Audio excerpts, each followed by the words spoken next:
किसी गांव में शंकर नामी एक किसान रहता था। सीधा सादा करीब आदमी था।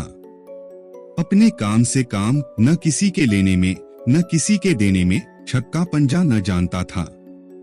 छलकपट की उसे छूट भी न लगी थी। ठगे जाने की फिक्र न थी। विद्या न जानता था। खाना मिला तो खा लिया, न मिला तो चरबन पर कनात की। चरबन भी न मिला तो पानी लिया और राम का नाम लेकर सो रहा। मगर जब कोई मेहमान दरवाजे पर आ जाता तो उसे ये इस्तिगना का रास्ता तर्क कर देना पड़ता था। खुसूसन जब कोई साधु महात्मा आ जाते थे तो उसे लाजिमन दुनियावी बातों का सहारा लेना पड़ता। खुद भूखा सो सकता था मगर साधु को कैसे भूखा सुलाता। भगवान के भगत जो ठहरे। एक रोज शाम को एक महात्मा ने आकर उसके दरवाजे पर डेरा जमा दिया। चेहरे पर जलाल था।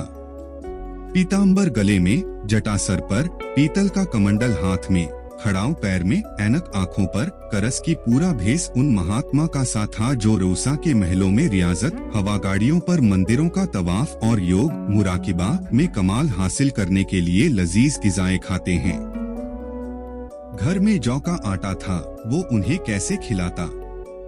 जमानाए दीन में जौ की क्वाह कुछ अहमियत रही हो, मगर जमानाए हाल में जौ की कुरिश महात्मा लोगों के लिए सकील और देरहज़्म हुई है। बड़ी फिक्र हुई कि महात्मा जी को क्या खिलाऊं। आखिर तय किया कि कहीं से गेहूं का आटा उधार लाऊं। गांव भर में गेहूं का आटा न मिला। गांव भर में सब आदमी ही आदमी थे, देवता एक भी न था। देवताओं को कुरिश कैसे मिलती। खुशकिस्मती से गांव के पुरोहित जी के यहाँ थोड़े से गेहूं मिल गए।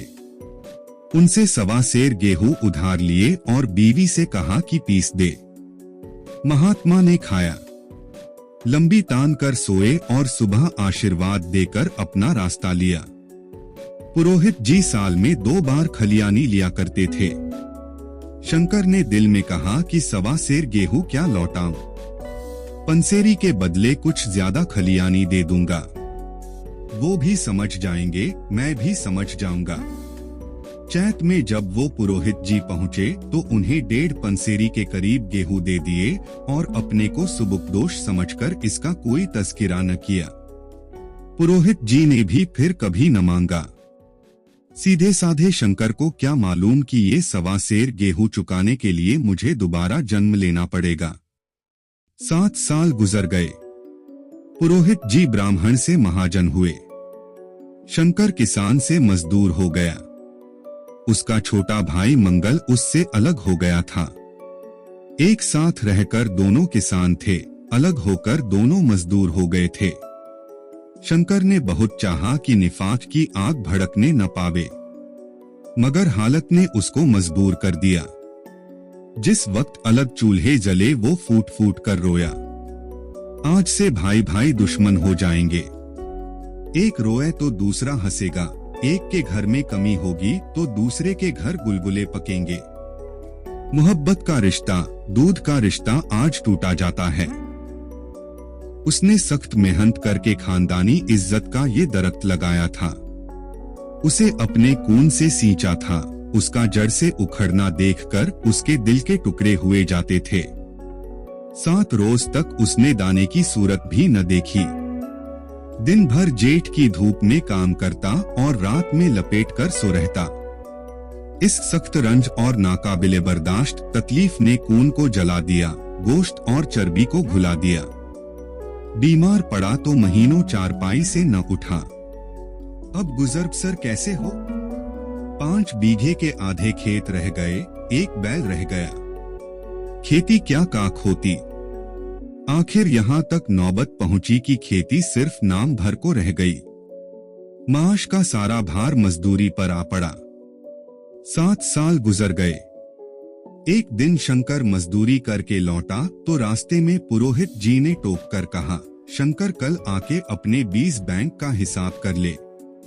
तेरे यहाँ 5.5 मन गेहूं कब से बाकी पड़े हैं और तू देने का नाम नहीं लेता। क्या हजम करने का इरादा है? शंकर ने तज्जुब से कहा, मैंने तुमसे कब गेहूं लिए थे कि 5.5 मन हो गए। तुम भूलते हो मेरे यहाँ न किसी छटाक भर अनाज है न एक पैसा उधार। पुरोहित इसी नियत का तो ये फल भोग रहे हो, खाने को नहीं जुड़ता। ये कह पुरोहित जी ने उसका 1.25 सेर गेहूं का जिक्र किया जो आज से 7 साल पहले शंकर को दिए थे। शंकर सुनकर साकित रह गया। मैंने कितनी बार उन्हें खलियानी दी, उन्होंने मेरा कौन सा काम किया। जब पोथी पत्रा देखने, सात शगुन विचारने द्वार पर आते थे तो कुछ न कुछ दक्षिणा ले ही जाते थे। इतना स्वार्थ। 1.25 सेर अनाज को लेकर अंडे की तरह ये भूत खड़ा कर दिया जो मुझे निगल ही जाएगा। इतने दिनों में एक बार भी कह देते तो गेहूं दे ही देता। क्या इसी नियत से चुप बैठे रहे। बोला, महाराज नाम लेकर तो मैंने इतना अनाज नहीं दिया, मगर कई बार खलियानी में सेर 2-2 सेर दे दिया है। अब आप आज 5.5 मन मांगते हो, मैं कहां से दूंगा। पुरोहित लेखा जौ बक्सीस 100। तुमने जो कुछ दिया होगा, खलियानी में दिया होगा, उसका कोई हिसाब नहीं। चाहे एक की जगह 4 पंसेरी दे, तुम्हारे नाम ही में 5.5 मन लिखा हुआ, जिससे चाहे हिसाब लगवा लो। दे दो तो तुम्हारा नाम झीक काट दूं, नहीं तो और बढ़ता रहेगा। शंकर पांडे, क्यों एक करीब को सताते हो, मेरे खाने का ठिकाना नहीं, इतना गेहूं किसके घर से दूंगा। पुरोहित, जिसके घर से चाहे लाओ, मैं छटाक भर भी न छोड़ूंगा। यहाँ न दोगे, भगवान के घर तो दोगे। शंकर कांप उठा। हम पढ़े लिखे लोग होते तो कह देते, अच्छी बात है, ईश्वर के घर ही देंगे। वहाँ की तूल यहाँ से कुछ बड़ी तो न होगी। कम से कम इसका कोई सबूत हमारे पास नहीं। फिर उसकी क्या फिक्र, मगर शंकर इतना अक्लमंद, इतना चालाक न था। एक तो कर्ज, वो भी ब्राह्मण का। बही में नाम रहेगा तो सीधे नरक में जाऊंगा। इस ख्याल से ही उसके रोंगटे खड़े हो गए। बोला, महाराज तुम्हारा जितना होगा यही दूंगा। ईश्वर के यहाँ क्यों दूं? इस जन्म में तो ठोकर खा ही रहा हूँ, उस जन्म के लिए क्यों कांटे बो। मगर ये कोई न्याय नहीं है। तुमने राय का पर्वत बना दिया। ब्राह्मण हो के तुम्हें ऐसा नहीं करना चाहिए था। उसी घड़ी तकाजा करके लिया होता तो आज मेरे ऊपर बड़ा बोझ क्यों पड़ता। मैं तो दे दूंगा, लेकिन तुम्हें भगवान के यहाँ जवाब देना पड़ेगा। पुरोहित, वहां का डर तुम्हें होगा, मुझे क्यों होने लगा। वहां तो सब अपने ही भाई बंद हैं। ऋषि मुनि सब तो ब्राह्मण ही हैं। कुछ बने बिगड़ेगी, संभाल लेंगे। तो कब देते हो? शंकर, मेरे पास धरा तो है नहीं, किसी से मांग जांच कर लाऊंगा तभी दूंगा। पुरोहित, मैं ये न मानूंगा। 7 साल हो गए, अब एक का भी मुलाहिजा न करूंगा। गेहूं नहीं दे सकते तो दस्तावेज लिख दो। शंकर, मुझे तो देना है। चाहे गेहूं ले लो, चाहे दस्तावेज लिखवाओ। किस हिसाब से दाम रखोगे? पुरोहित, जब दे ही रहे हो तो बाजार भाव काटूंगा। पाव भर छुड़ाकर क्यों बुरा बनूं? हिसाब लगाया गया तो गेहूं की कीमत 60 रुपया बनी। 60 का दस्तावेज लिखा गया। 3 रुपए सैकड़ा सूद। साल भर में न देने पर सूद की शरह 3.5 रुपए सैकड़ा।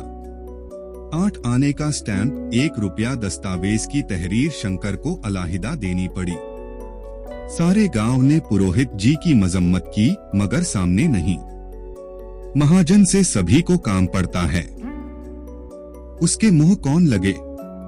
शंकर ने साल भर तक सख्त रियाजत की मियाद से उसने रुपया अदा करने का बरतसा कर लिया। दोपहर को पहले भी चूल्हा न जलता था, सिर्फ चरबन पर बसर होती थी। अब वो भी बंद हुआ। सिर्फ लड़के के लिए रात को रोटियां रख दी जाती। 1 पैसे की तंबाकू रोज पी जाता था। यही एक लत थी जिसे वो कभी न छोड़ सका था। अब वो भी इस कठिन बरत के भेंट हो गई। उसने चिलम पटक दी, हुक्का तोड़ दिया और तंबाकू की हांडी चूर चूर कर डाली। कपड़े पहले भी तर्क की इंतहाई हद तक पहुंच चुके थे। अब वो बारीक करीम कुदरती कपड़ों में मुंसलिक हो गए। नाक की हड्डियों तक में समाये कर जाने वाली सर्दी को उसने आग के सहारे काट दिया। इस अटल इरादे का नतीजा उम्मीद से बढ़कर निकला। साल के आखिर तक उसके पास 60 रुपया जमा हो गए। उसने समझा कि पंडित जी को इतने रुपए दे दूंगा और कहूंगा महाराज बाकी रुपए की जल्दी आपके सामने हाजिर कर दूंगा। क्या पंडित जी इतना भी न मानेंगे? उसने रुपए लिए और ले जाकर पंडित जी के कदमों पर रख दिए।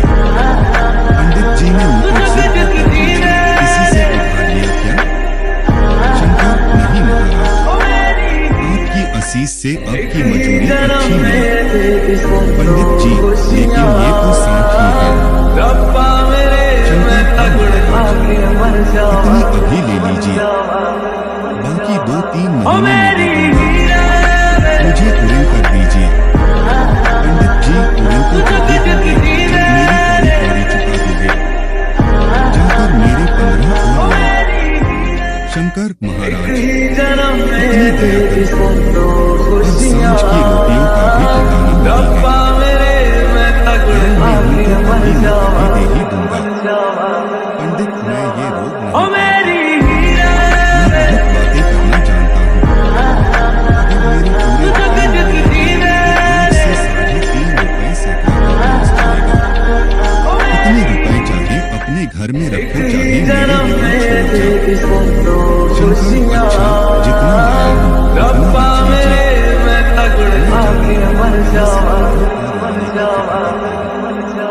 शंकर ने सारा काम छाड़ा, मगर किसी ने रुपए न दिए। इसलिए नहीं कि उसका एतबार न था या किसी के पास रुपए न थे, बल्कि पंडित जी के शिकार को छेड़ने की किसी में हिम्मत न थी। अमल के बाद रद्द-ए-अमल का कुदरती कायदा है। शंकर साल भर तक तपस्या करने पर भी जब वह स्वीकार करने में कामयाब न हुआ तो उसकी एहतियात मायूसी की शक्ल में तब्दील हो गई। उसने समझ लिया कि जब इतनी तकलीफ उठाने पर साल भर में 60 रुपए से ज्यादा न जमा कर सका तो अब कौन सा उपाय है जिससे उसके दूने रुपए जमा हो। जब सर पर कर्ज का बोझ ही लग रहा है तो क्या मन पर उसकी हिम्मत पस्त हो गई। मेहनत से नफरत हो गई। उम्मीद ही हौसला की ताकत है। उम्मीद में रौनक है, ताकत है, जिंदगी है। उम्मीद ही दुनिया की मुतहर्रिक करने वाली कुव्वत है। शंकर मायूस होकर बेपरवाह हो गए।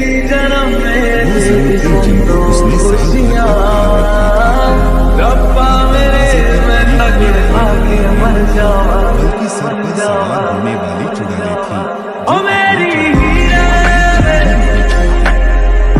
कपड़ों में पैदल लगने की अब शंकर को हिसाब मिलता तो रुपए जमा न करता। कभी कपड़े लाता और कभी खाने की कोई चीज। जहाँ पहले तंबाकू पिया करता था वहाँ अब गांजा और चरस का चस्का भी लगा। उसे अब रुपए अदा करने की कोई फिक्र न थी। किसी का एक पैसा भी न था। पहले लर्जा पा जाने पर भी काम करने जरूर जाता था। अब काम पर न जाने का बहाना तलाश किया करता। इस तरह 3 साल गुजर गए। पंडित जी महाराज ने एक बार भी तकाज़ा न किया। वह होशियार शिकारी की तरह तीर बहदफ निशाना लगाना चाहते थे। पहले से शिकार को बढ़ता देना उनके शेवे के खिलाफ था। एक रोज पंडित जी ने शंकर को बुलाया, हिसाब दिखाया।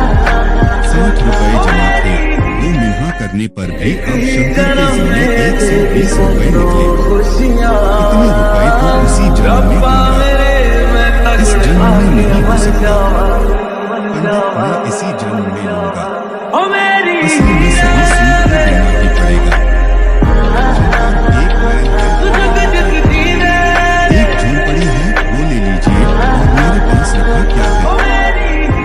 पंडित, मुझे बैल बकरियां मुझे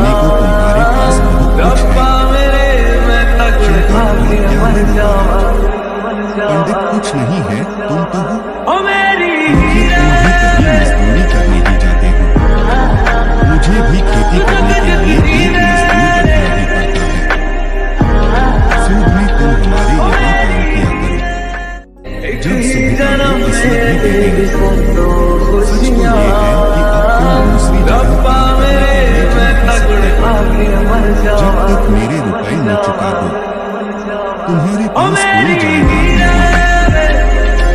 इतनी बड़ी रकम किस देगा? कौन इसका जिम्मा लेगा? तुम मुझे महीने महीने सूद दिए जाओगे, और कहीं कमाकर जब तुम मुझे सूद भी नहीं दे सकते तो असली की कौन करेगा?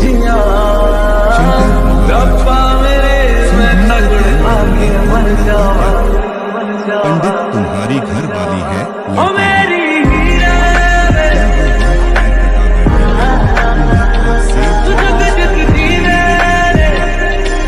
ओढ़ने के लिए साल में कंबल पा जाओगे, एक सलूका भी बनवा दिया करेगा, और क्या चाहिए? ये सच है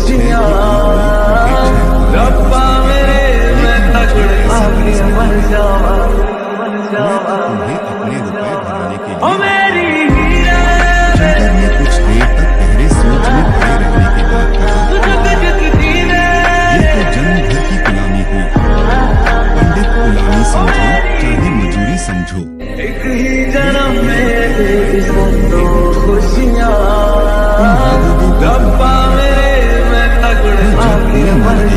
तब की बात दूसरी है। इस फैसले के मजदूर की जमानत कौन करता? भाग कर कहा जाता।